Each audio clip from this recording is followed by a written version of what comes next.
Hello there, Chris Wells, RedShark News here, and today we're taking a deeper look into the Blackmagic URSA Cine 12K LF, and I have the wondrous opportunity to get a real professional's perspective, as I am joined today by Mr. Brett Danton. How are you doing, Mr. Brett? I'm good, Chris. How are you? I'm very good, thank you. So just for the audience at home, can you just talk about some, introduce you. Who am I talking to today? I'm not really too sure who I am now. I sort of reinvent myself quite a bit. So my background was high-end stills photography, did that for many years, jumped into director of photography, directing, and sort of even now I'd almost more class myself as a technologist. And there's a new job title I want to bring in the world of cinematography called digital cinema photographer. I tend to view myself that now. So I'm doing a lot of stuff between motion effects work, working inside a 3D world, real world, combining all of those things together. So I'm using my knowledge of shooting in the real world and taking that into a 3D world and combining the two. So a lot of high-end visual effects work. And what sort of media are you kind of producing with that as well? So we're doing a lot of stuff. I mean, we're doing a lot of stuff for cars is probably one of the main things that we're doing. But, with that sort of media that we're coming out, it's all high-end 4K, HDR, finished content, sort of cinema quality is kind of where I sit it, to be honest with you. And cinema quality is definitely the name of the game, because we're looking at the Blackmagic URSA Cine 12K, which you've been having a bit of a play around with. Is that right?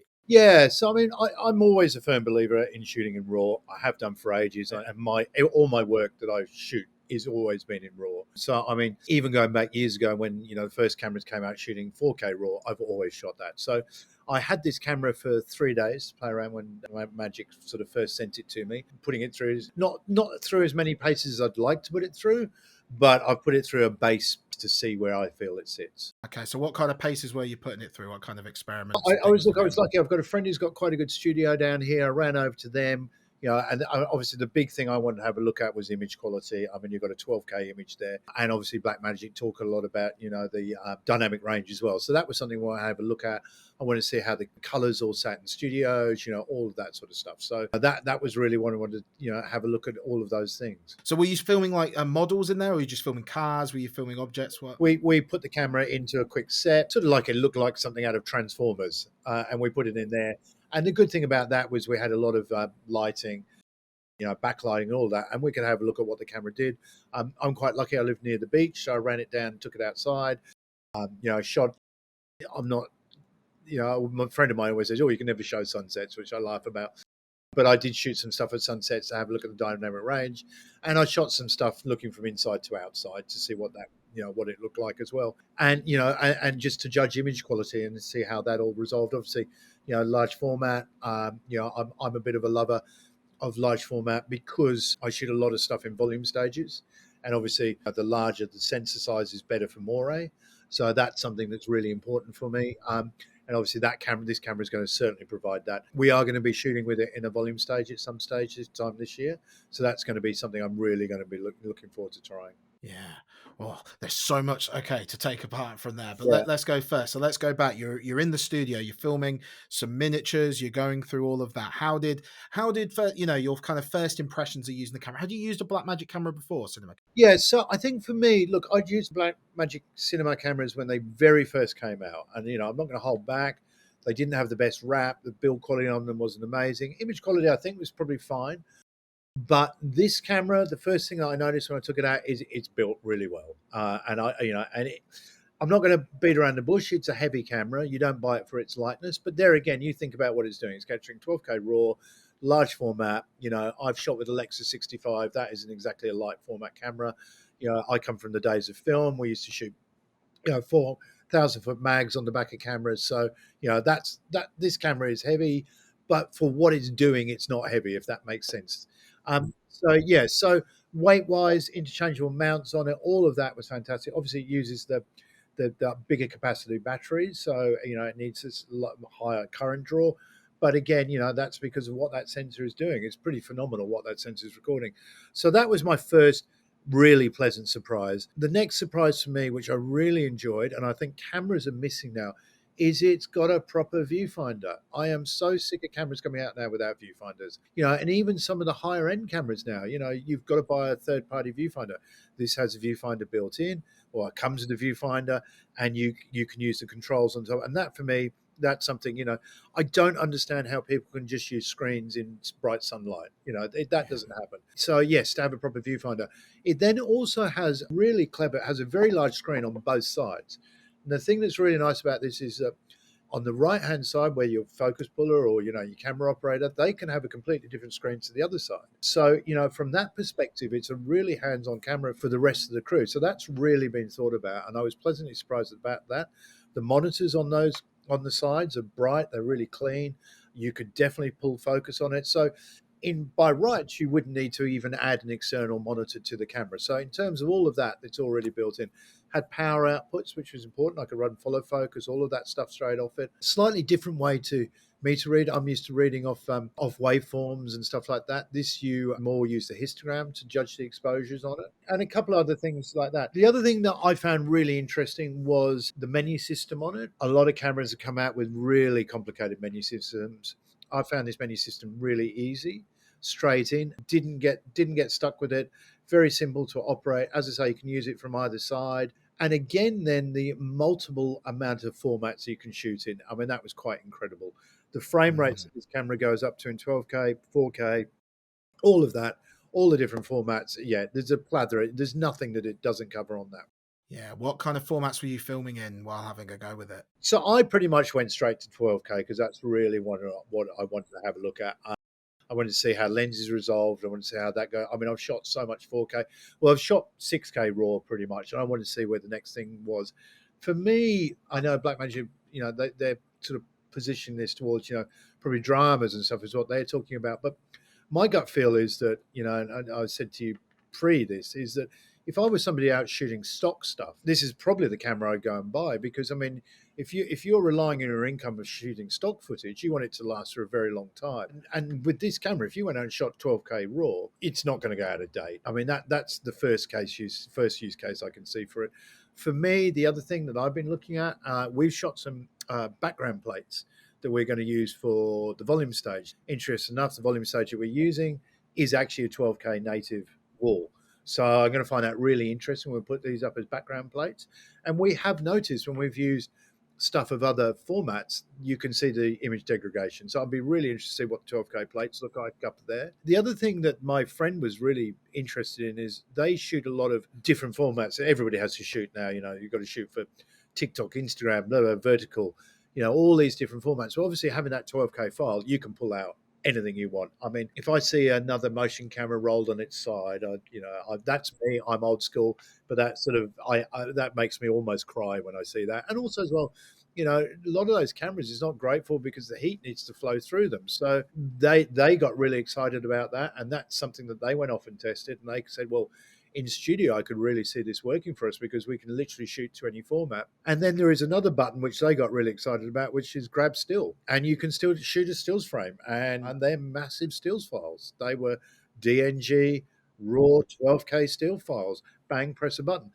That opened up a whole new plethora, which I only realized when I got back and started playing around post, is that, as I say, I've used Blackmagic stuff for a long time. I come from when we used to grade motion in DaVinci Resolve when it used a Kodak film scanner. So I've used Resolve for that long. So for me, to be able to take the motion files and take the stills files, you can grade it all in the same grade inside a Resolve and output it. So you could output a TIFF and this or output your motion. And that opens up something really interesting as well. So that's something that I think has been a little bit of a struggle in the past is quite often when you shoot the stills and you shoot the motion, if the camera can do both, it quite often shoots a slightly different format or Resolve doesn't want to take in or when you take it in, it's got to be graded slightly different. This just graded up the same. So I could get a complete uniformity between everything I was producing.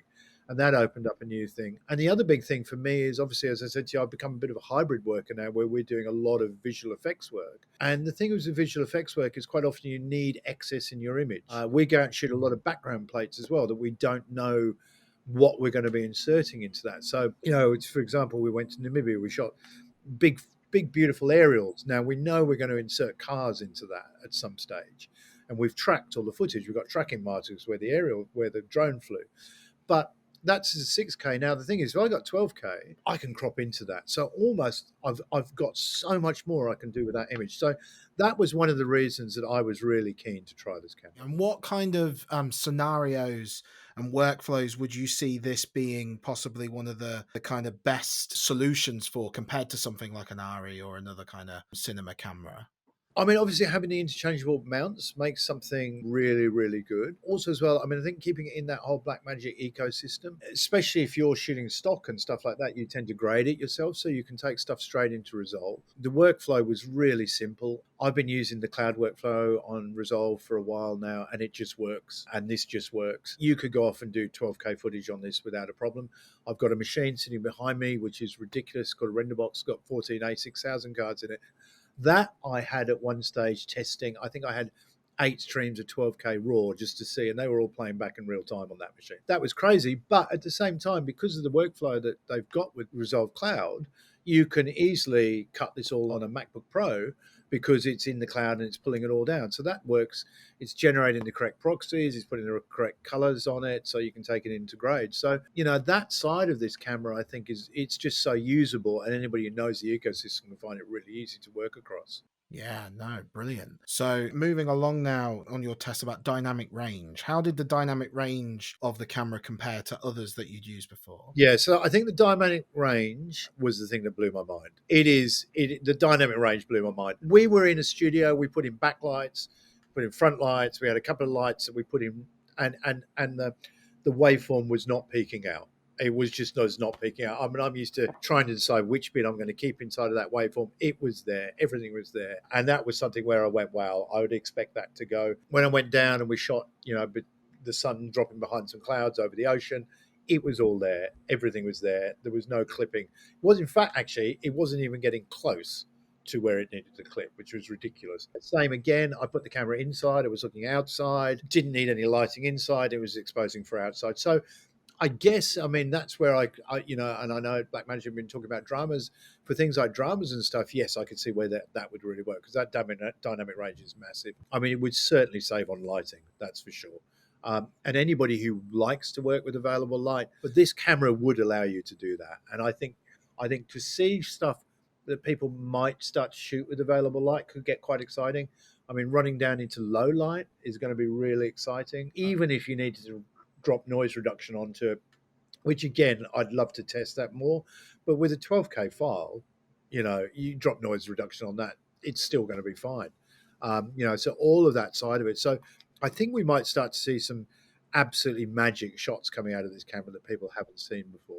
Yeah, no, that's exciting. I'm just hoping they don't keep things too dark for people with high contrast TV, so nobody's complaining. Not another Game of Thrones situation going on there. Yeah, well, I think that's, for me, that is almost a classic example of maybe trying to, when cameras started coming out and they had that dynamic range, but they weren't quite there, but they saw into the shadows, people getting excited. Whereas this, I think, gives you ability to maybe give you that Game of Thrones dark look, but you can see into the shadows because of the dynamic range on it. That's the dream, because I feel like, natural light especially is getting a bit of a resurgence at the minute, and is kind of, people are really using that flexibility. So I'm really excited to see. Yeah, I mean, if you look at, say, I remember years ago when I sort of started, I went to one of Dean Semler's talks, and he pretty much lights a lot of his films with natural light as much as he can. And he would have lights standing around on stands ready to go if they needed them, but they wouldn't turn them on unless they had to. Yeah. And I think this camera will probably open up a lot of that sort of stuff. As I say, it's not the lightest thing I've used, and the power draw, it needs the bigger batteries that are out there now. But when you think about what it's doing, or if even you look back at an IMAX camera, I mean, those things were massive. Yeah. So really, for what it's doing, it's not that big. Did you ever go with any of the higher frame rates or anything on that? We did run through some of the other frame rates, and I mean, quite phenomenal what it will do on the other frame rates. We went through, we played around with different hertz as well. We tried it as well just to make sure it would sync in with some of the lighting. It synced in with the lighting, all of that. So as I say, again, that menu system was really easy. I only shot in RAW. I didn't shoot any of the compressed codecs. Again, that's something because Blackmagic was sort of sending it around to quite a few people, so I had it for a few days. But from what I shot with it, as I say, I would definitely take it into a volume stage for sure.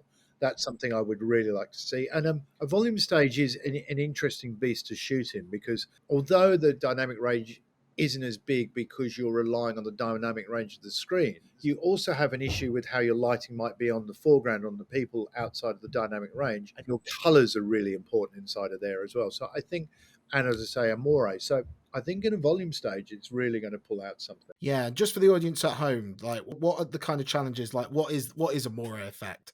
That So especially when it comes to volume stages. So a Mor Effect is, and look, it's getting better and better. But a Mor Effect is because the screen has a dot on it. So and then also as well the sensor, because obviously you got your different layers, also has a dot. So when those two dots touch each other and move around, it creates a pattern. You've probably seen it when a newsreader wears a checkered coat on TV, and they suddenly start strobing, and that's a moire. So normally in a volume stage, you can't focus sharply on the screen behind because you get a moire coming in. As pixel pictures are getting smaller and smaller, and that's the dot they're referring to on the screen, it's getting better and better. So I know that we've been using screens now, which is sort of 2.3.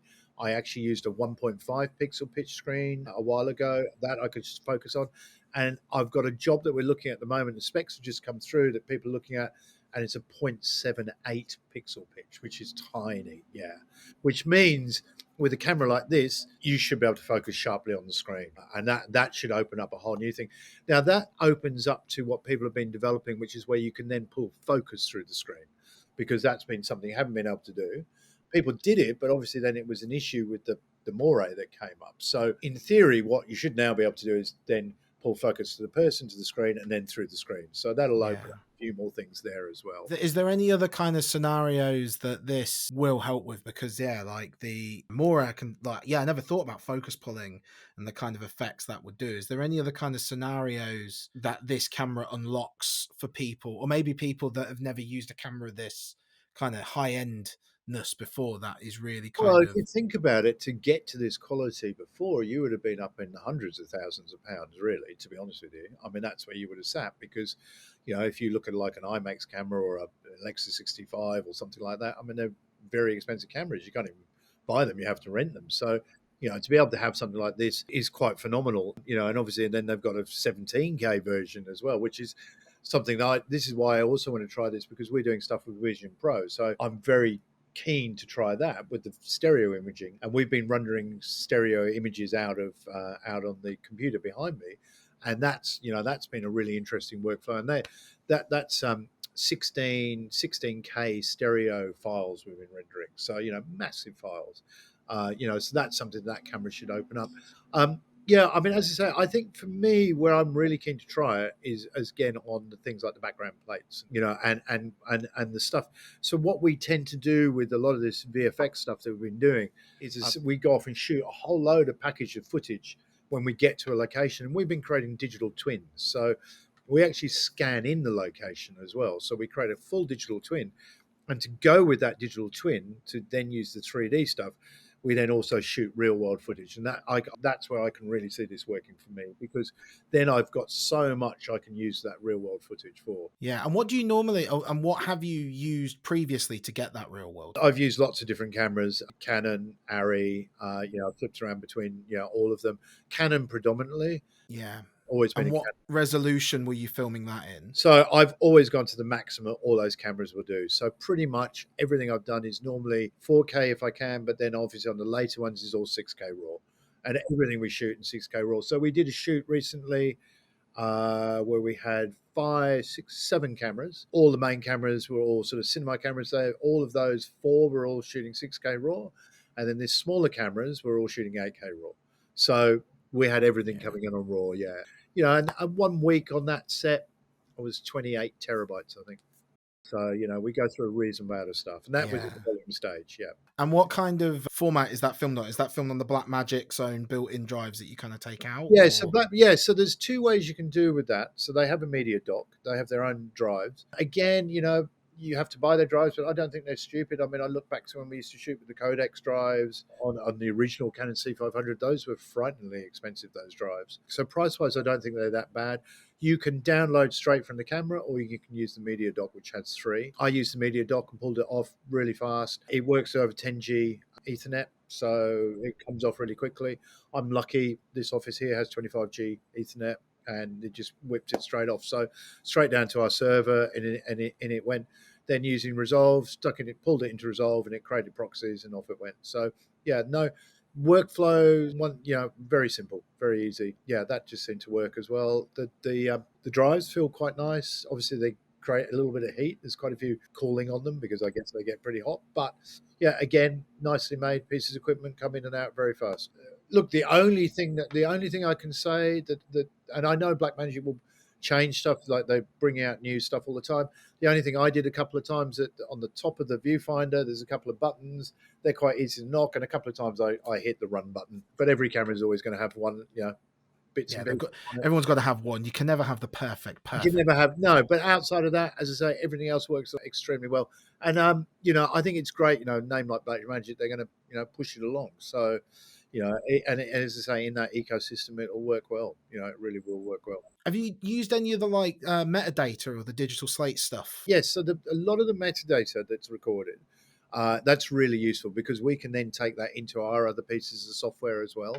Having the metadata recorded, obviously, that's really important for us with the special effects work. We need to know things like aperture, focus distance, all of that sort of stuff, because that then translates across to the 3D stuff that we're doing. So having all of that is really important, and it's recording all of that stuff for us as well. I can imagine it back in the old days. Was that just literally someone's job with a pen and paper to write them all down? Oh, look, so quite often it had to be recorded separately. And then it was, it wasn't even that long ago. So, we had to have one camera file for all the metadata we're recording, for all the information off the robots and stuff like that, tracking the stuff that was going on inside of Unreal.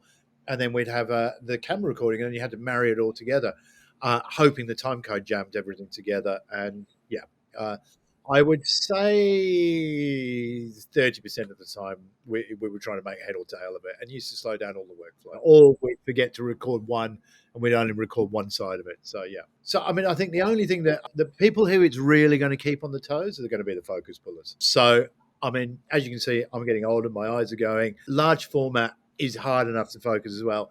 This is a big, large format with 17K. What I thought was pin sharp. It looked to me when I first looked at it, it wasn't pin sharp, and I had to adjust focus. So focus pullers, they're going to go off and have to read the books a lot and study a lot to use this because, and obviously you can stop down, but I really wanted to test it wide open, and that was quite entertaining to have a look at. But there again, you can go back and, crop in sensors, do all sorts of stuff to it. But you're going to work out. That. I was going to say, in a lot of the Blackmagic, they don't have all the fancy autofocus things, which you wouldn't use for commercial work anyway. But exactly, yeah. I was running Cine Primes on it, so yeah. Because that's the thing. I feel like a lot of people miss out sometimes when they talk about the Blackmagic. Oh, it doesn't have autofocus. I suppose it's not for things that use autofocus. Exactly, yeah. Yeah, and the focus puller's job is very important, and as you've just said, it's going to be way more difficult. Yeah, so good luck, focus pullers. You're going to have to be like a jet pilot. You're going to have to be like a jet pilot and need 20/20 vision. Yeah, they're going to have to double check everything. Yeah. And I really thought I was Razor, and I wasn't. But that's because I shot it wide open just to have a look. As soon as I stopped it down, it would have been there. But that's It's interesting. I just as a side note, I was reading an interview yesterday with David Fincher talking about remastering 7 in 4K, and he said the problem with film going to the higher resolutions as you're upscaling it, you realize there are shots now that you would go, this entire thing is out of focus. Yeah, exactly. And you see it a lot now, especially from some of the stuff like some of the TV dramas, TV sitcoms. So, you go back and look at stuff that used to go as 1080, and now they've been remastered back to 4K, and they're back on, and you see so much stuff out of focus. I think Star Trek's a classic one for that. Yeah, and a lot of out of focus, and they use the whole frame as well. So often you see the edges. They did it on Buffy the Vampire Slayer as well. You could see all the equipment. Yeah, no, it's quite funny. There's a lot of stuff that you see going on like that, which is quite entertaining. But that goes back to that whole point of why probably if you want anything for longevity, I'd be going in 12K. I had a client years ago when 4K first came out, and I remember going into somewhere and saying, look, we should do all of this on 4K. And I remember the producer at the time going, oh, no, we're not going to shoot any of this 4K. Nobody will ever use 4K. That's ridiculous. So I talked the client into, we shot everything in 4K RAW. That client is still using those shots for their advertising stuff, and they're very retail, so they need to go back, and they still use that same product. They are still using those shots from 7 years ago that were shot in 4K. because it was shot in 4K, and we pulled stills off that. And I think I was one of the first people to go, we can pull stills off this 4K, so to say that 12K isn't going to be the norm, who knows? It might not be the norm, but it could become the norm. So Yeah. let's have a look at it. And yes, who knows? I mean, at the moment, stuff like Vision Pro headsets and stuff like that, yes, they haven't quite caught on, but we only need to start seeing them getting a lot smaller and a lot cheaper, then they will start catching on. So yes, resolution is going to be important. Yeah, no, definitely. And Yeah. like you said, for special effects as well. Special effect work, It's yeah, it opens up so much more that we can crop in. no, awesome. Well, I think All right. that covers everything, Mr. Wonderful. Brett. Thank you so much, Chris.